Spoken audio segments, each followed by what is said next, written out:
तो आज जो हमारे सवाल आए हैं तो उनका निबेड़ा किया जाएगा आज। जो भी मन में संशय होते हैं, जब तक वो संशय खत्म ना हो जाए भक्ति बनती नहीं है। तो जो पहला सवाल आया है वो है कि हुक्म क्या है। जैसे वाणियों में कई जगह आता है हुक्म, जैसे नानक साहब की वाणी में आता है कि नानक हुक्म पछाण के तो जा खसमे मिलना। तो ये हुक्म क्या चीज है? कई लोग इसको समझ लेते हैं कि हुक्म का मतलब है जैसे हम किसी को हुक्म देते हैं, कोई राजा किसी प्रजा को हुक्म देता है या कोई पिता अपने पुत्र को हुक्म दे देता है। ये बिल्कुल नादानी है।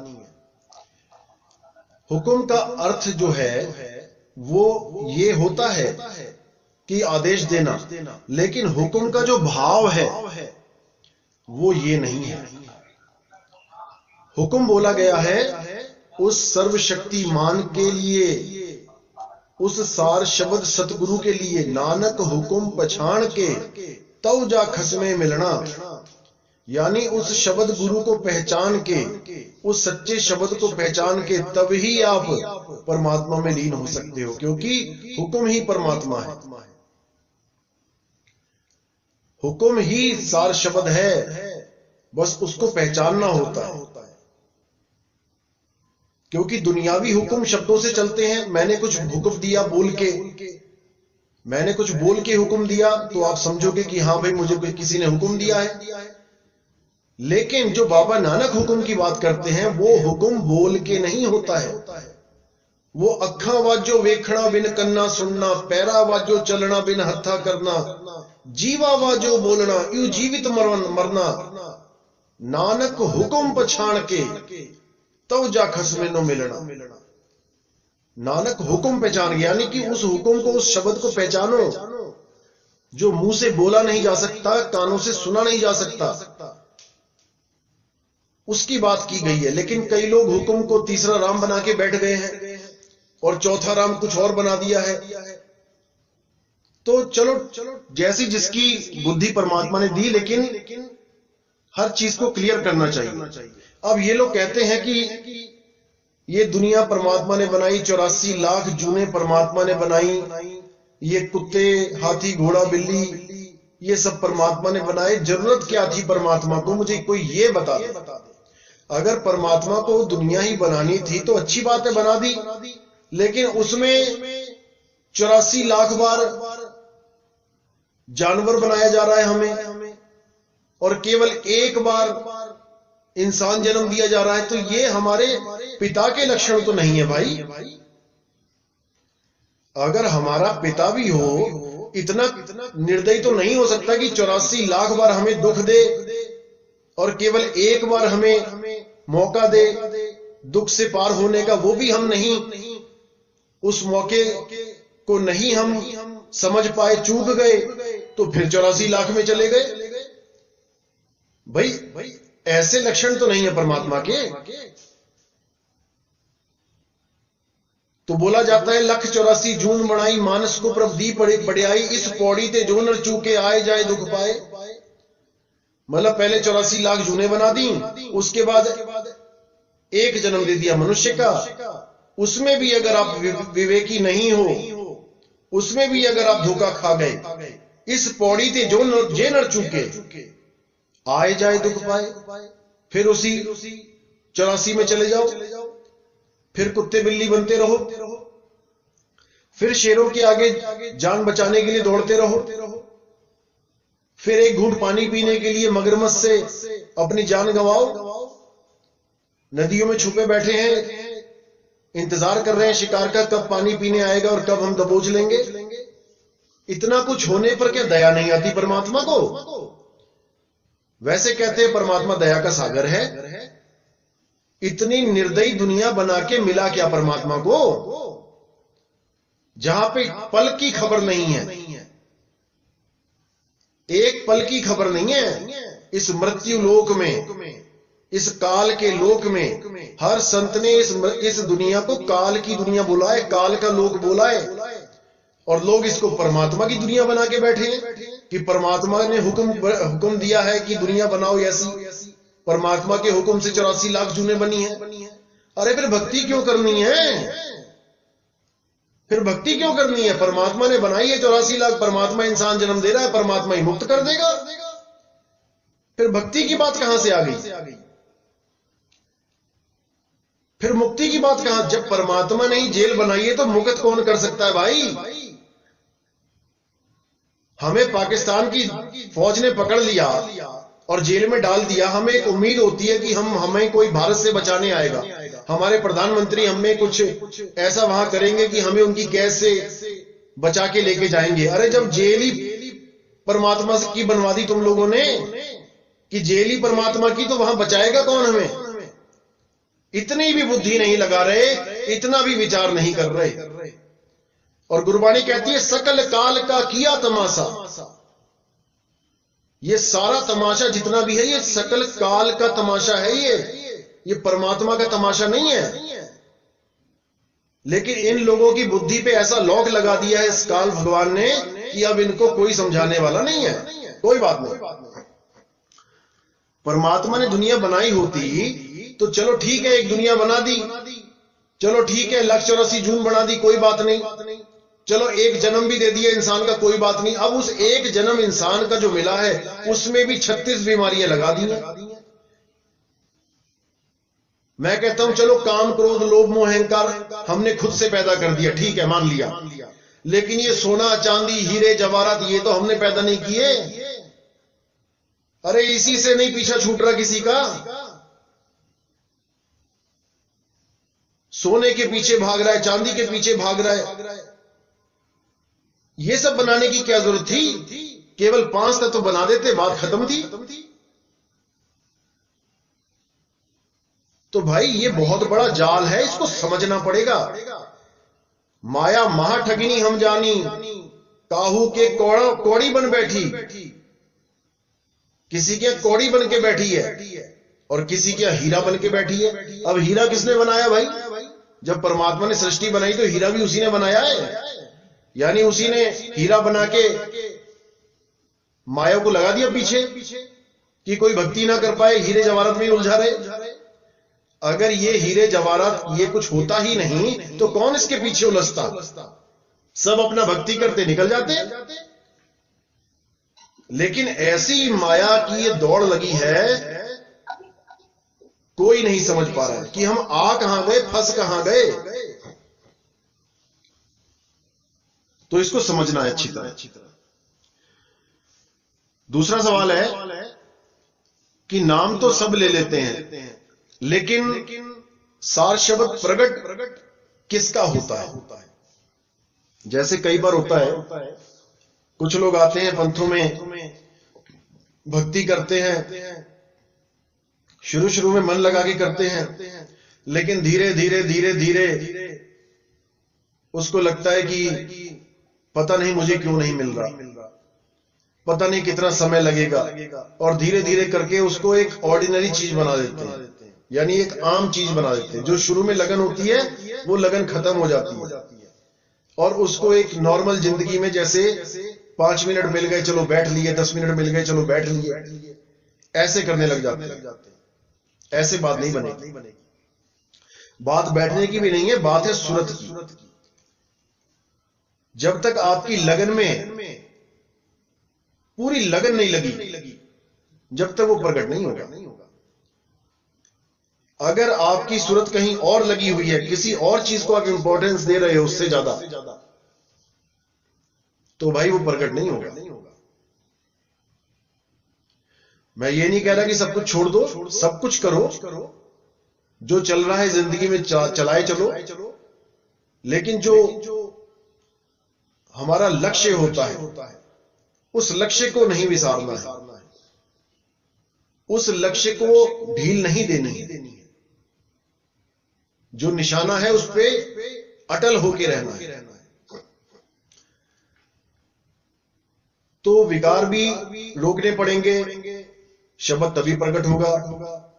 कोई कहे कि मैं विकार नहीं रोक सकता, मैं शराब पीना नहीं छोड़ सकता, मैं गांजा, भांग, अफीम, चरस नहीं छोड़ सकता, लेकिन परमात्मा मुझे आके मिल जाए। मैं काम क्रोध नहीं छोड़ सकता, लेकिन परमात्मा मुझे मिल जाए। मैं कहता हूं नहीं छूटेगा, कोई बात नहीं भाई, कोशिश तो कर सकते हो ना। कोशिश भी नहीं करोगे तो फिर कैसे होगा? कहते कोशिश करने वालों की हार नहीं होती। अब जो कोशिश ही नहीं कर रहा है वो कब जीतने लगा? वो कभी नहीं जीतेगा। इसलिए कोशिश करनी है, वो परमात्मा की दया होगी, ऐसी बात नहीं कि नहीं होती है, होगी, लेकिन समय लगता है। हर चीज में समय लगता है। अगला सवाल है, गूंगे बहरे अंधे को नाम मिल सकता है क्या? बिल्कुल मिल सकता है जी। बहुत से ऐसे पंथ हैं जो अंधों को नाम नहीं देते, जो बहरों को नाम नहीं देते, जो गूंगों को नाम नहीं देते, क्योंकि उनका नाम ही इंद्रियों का विषय होता है। उनका नाम मंत्रों में होता है जो एक बहरा नहीं सुन सकता। अब बहरा सुन नहीं सकता तो उसको मंत्र कैसे देंगे? इसलिए वो साफ मना कर देते हैं, भैया हमारे बस की बात नहीं, हम बहरों को नाम नहीं देते। कुछ लोग अंधों को नाम नहीं देते। अंधा तो सुन सकता है, लेकिन नाम क्यों नहीं देते? क्योंकि वो गुरु की मूरत पे ध्यान लगाने के लिए बोलते हैं, यानी गुरु की शक्ल को, गुरु की सूरत को ध्यान धरने के लिए बोलते हैं। अब अंधा देख नहीं सकता गुरु को, तो उनको लगता है जब गुरु को देखेगा ही नहीं तो गुरु को अपनाएगा कैसे, गुरु को धारण कैसे करेगा? क्योंकि ये लोग शरीरों को गुरु मान के बैठ गए। शरीर गुरु नहीं है, अच्छी तरह समझ लो, शरीर गुरु नहीं है, गुरु होता है शब्द। और वही शब्द जब देह में आके हमें ज्ञान समझाता है, तब हमें रास्ता मिलता है। परमात्मा को पाना है तो परमात्मा भी एक गुरु रूप में आके नाम देता है। डायरेक्ट परमात्मा भी नहीं लेके जाता, नहीं तो किसी संत के आने की जरूरत ही नहीं है। जैसे ही मौत होगी परमात्मा प्रकट कर देगा शब्द, चलो जी अपने घर। कुत्ते, बिल्ली, हाथी को भी परमात्मा 2 सेकंड में ले जाएगा। जब परमात्मा कुत्ता बिल्ली बना के भेज सकता है तो कुत्ते बिल्ली को वापस क्यों नहीं बुला सकता? फिर क्यों केवल इंसान जन्म पे आस लगाई जाती है कि यही मुक्ति मिलेगी? विचार करना पड़ेगा। अगर परमात्मा, जैसे शतरंज होता है, मान के चलो शतरंज खेलते हैं लोग, शतरंज में हाथी भी है, घोड़ा भी है, राजा भी है, रानी भी है, ऊंट भी है, प्यादे भी हैं। पहले शतरंज में जब आप खोलते हो शतरंज को तो वहां कुछ नहीं होता, एक मैदान होता है, काला सफेद डब्बा, डब्बे डब्बे डब्बे बने होते काले सफेद। आपने वहां पे सजाना शुरू किया, यानी कि परमात्मा ने सृष्टि बनानी शुरू करी। प्यादे बना दिए, उसके बाद हाथी खड़ा कर दिया, घोड़ा खड़ा कर दिया, ऊंट खड़ा कर दिया, राजा रानी खड़ा कर दिया। ठीक है, सबकी अलग अलग क्षमता दे दी। प्यादा 1 कदम चलेगा, हाथी सीधा चलेगा, ऊंट टेढ़ा चलेगा, घोड़ा 2.5 चलेगा, रानी सीधी भी चलेगी, तिरछी भी चलेगी, राजा 1 कदम चलेगा। सबको अपनी अपनी समर्थता दे दी। लेकिन भाई जब चेस खत्म हो जाता है तो सारी गोटियां को उठा के एक ही डब्बे में डाल दिया जाता है जहां से निकले थे वो। इसी प्रकार ये शतरंज रूपी दुनिया जब बिछाई गई तो यहां पे हाथी, घोड़े, ऊंट आए, आदमी भी आया, तो खत्म होने के बाद सबको एक जगह वापस चले जाना चाहिए जहां से आए हैं। क्यों नहीं जा पा रहे हैं भाई?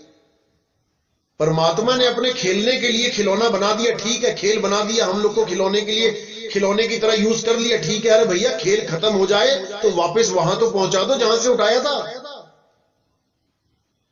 ये खेल ही खत्म नहीं हो रहा है, ये ऐसा खेल खेला जा रहा है हमारे साथ, और ये परमात्मा नहीं खेल रहा है।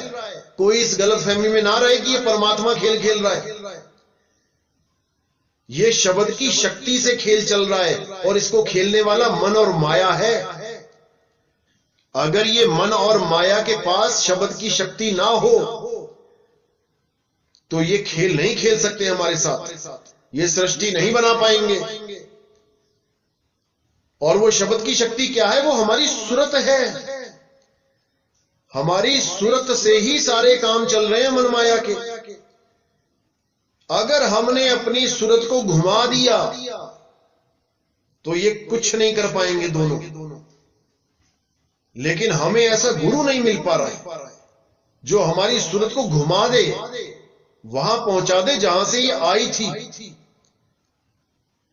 इसीलिए हम बार बार बार इन खेल में फंस रहे हैं। ये हाथी घोड़ा कुत्ता बिल्ली खत्म ही नहीं हो रहा है। इसीलिए साहिब ने बोला, जहां से आया है तू वहां जाने का विचार कर। कहां से आया कहां जाएगा खबर करो अपने तन की, और सतगुरु मिले तो भेद बतावे, खुल जावे अंतर खिड़की। वो ज्ञान रूपी खिड़की खुल जाएगी, और कहां से आए हो और कहां जाओगे ये तुम्हें भेद समझ में आ जाएगा। उसके बाद कोई रोक नहीं सकता। रोक इसलिए लेता है क्योंकि तुम्हें पता नहीं है कहां जाओगे, इसलिए मारे जाते हैं। कोई तुम्हें पकड़ नहीं सकता। नलनी के सुगना तोहे कौन पकड़ी, कोई नहीं पकड़ सकता। लेकिन पकड़ हमने लिया है इन 5 तत्वों को, इस मन और माया को। जैसे आपको कोई जेल में बंद कर दे या किसी कमरे में आपको बंद कर दे, ताला लगा दे, तो आपके शरीर को तो वो रोक सकता है, रोक दिया। अगर कमरे से बाहर निकलना है, यानी आपके शरीर को कमरे से बाहर निकालना है, या दरवाजा तोड़ोगे या खिड़की तोड़ोगे, रोशनदान तोड़ोगे या दीवार तोड़ोगे या छत तोड़ोगे, या नीचे जमीन से खुदाई करके एक गुफा बना लोगे, निकलने के लिए सुरंग बनाओगे। तुम्हारे शरीर को, तत्व को तत्वों ने रोक लिया, दीवार रूपी तत्व ने रोक लिया, ईंट पत्थर सीमेंट आदि तत्वों ने तत्व को रोक लिया, अंदर नहीं निकल सकते। लेकिन क्या तुम्हारी सूरत को कोई रोक सकता है? अरे तुम जेल में बैठे बैठे अपने घर तक सूरत पहुंचा सकते हो, कोई उसको रोक सकता है क्या? कोई नहीं रोक सकता। और याद रखना, जहां तुम्हारी सूरत होती है वहीं तुम होते हो। तुम्हारा शरीर कहीं भी पड़ा हो, इससे कोई फर्क नहीं पड़ता। तुम्हारी सूरत कहां है वहां पे तुम हो। जैसे तुम्हारा शरीर रात में सोते हो, किसी बिस्तर पे पड़ा है या जमीन पे पड़ा है, छत पे पड़ा है, उससे कोई फर्क नहीं पड़ता, वो पड़ा ही है। लेकिन तुम कहां हो? तुम सपने में हो, किसी नदी में खड़े हो, किसी जंगल में खड़े हो, क्योंकि तुम्हारी सूरत वही है। इस शरीर से कोई मतलब नहीं है। इस शरीर से मतलब तब होगा जब सूरत वापस इस शरीर में आएगी। जब शरीर में वापस सूरत आएगी। हां, तुम जेल में हो, लेकिन तुमने सूरत लगा दी अमेरिका के लिए, तुम अमेरिका में हो उस वक्त। इसीलिए साहिब ने बोला, जहां आसा तहां वासा। अंत समय में तुम्हारी सूरत जहां होगी तुम वहीं पहुंच जाओगे, तुम्हें कोई रोक नहीं सकता। लेकिन इस मन और माया ने क्या खेल खेल रखा है? तुम्हें तत्वों में उलझा रखा है। नी तत्व का ज्ञान ही नहीं होने दे रहा ये।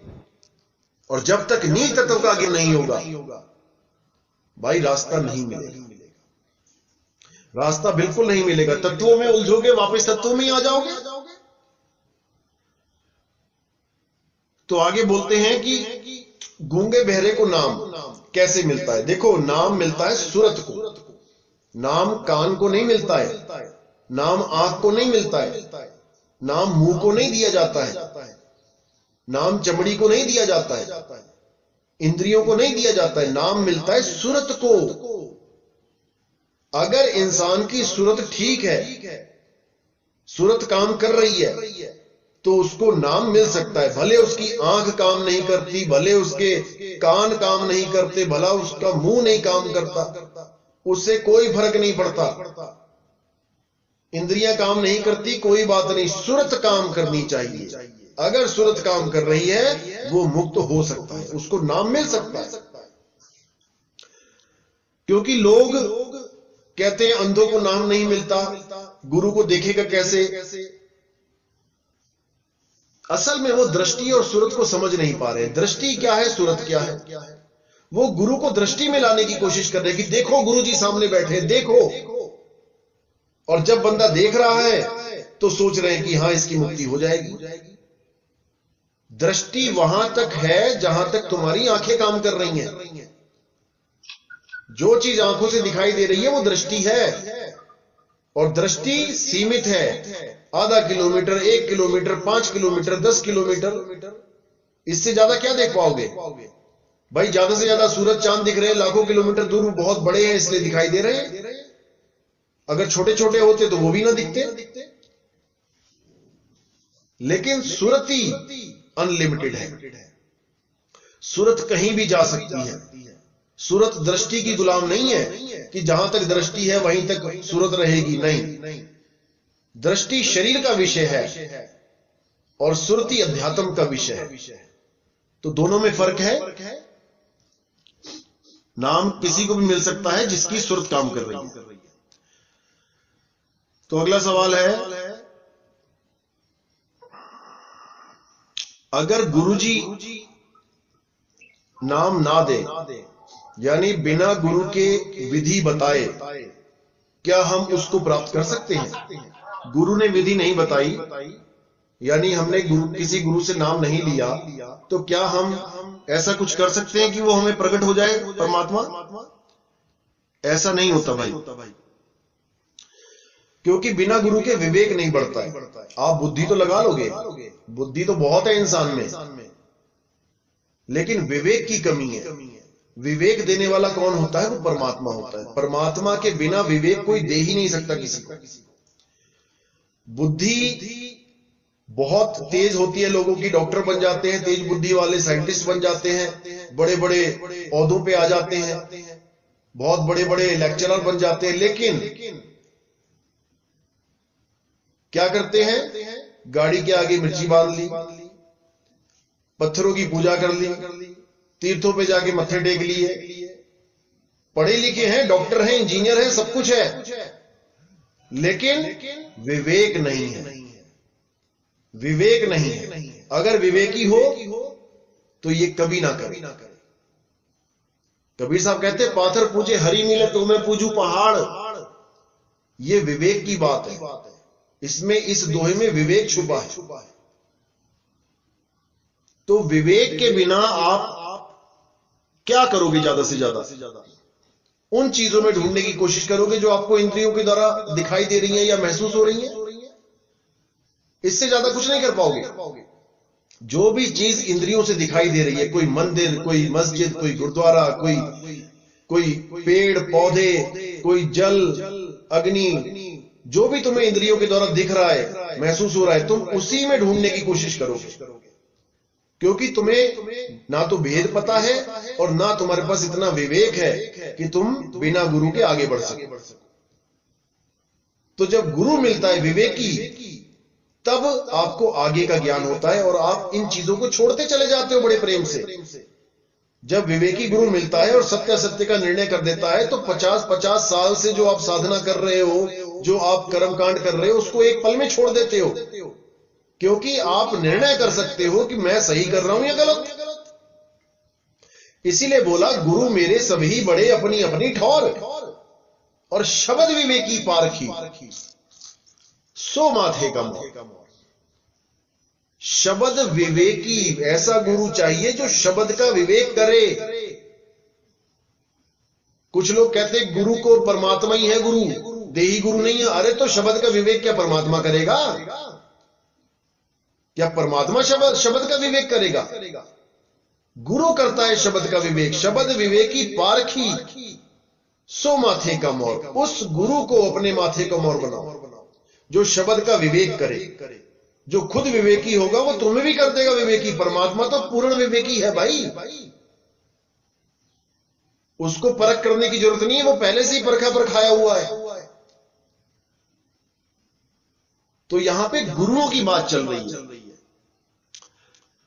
तो गुरु हमें क्या करता है कि जो भी चीजें इंद्रियों से दिखाई दे रही हैं, जो भी इंद्रियों का विषय है, हमें उससे परे कर देता है, क्योंकि परमात्मा इंद्रिय अतीत है। इंद्रिय अतीत यानी इंद्रियों से परे है, इस देह से परे है। जब ये देह भी नहीं बनी थी, परमात्मा तब भी था। आज इस देह में परमात्मा को डालने में लगे हैं सबके सब की नहीं, देह के अंदर परमात्मा है। देह, अरे देह के अंदर परमात्मा है तो ये गलत काम क्यों हो रहे हैं दुनिया में? परमात्मा के होते हुए गलत काम कैसे हो सकते हैं? देह में परमात्मा नहीं है भाई, देह में जीव है, और जीव भूल का नाम है। जीव से भूल होता है और पश्चाताप भी जीव ही करता है। शरीरों में जीव है, बंधन में जीव है, परमात्मा अजूनी है, वो कभी किसी जून में नहीं आता। तो अगला सवाल है कि परमात्मा की प्राप्ति इंद्रियों से हो सकती है कि नहीं? नहीं, बिल्कुल नहीं हो सकती, क्योंकि अभी जो सवाल किया था वो भी सेम है। परमात्मा की प्राप्ति इंद्रियों से कभी नहीं हो सकती, वो इंद्रियातीत है। तो आज का सत्संग यही समाप्त करेंगे और कल 5:30 बजे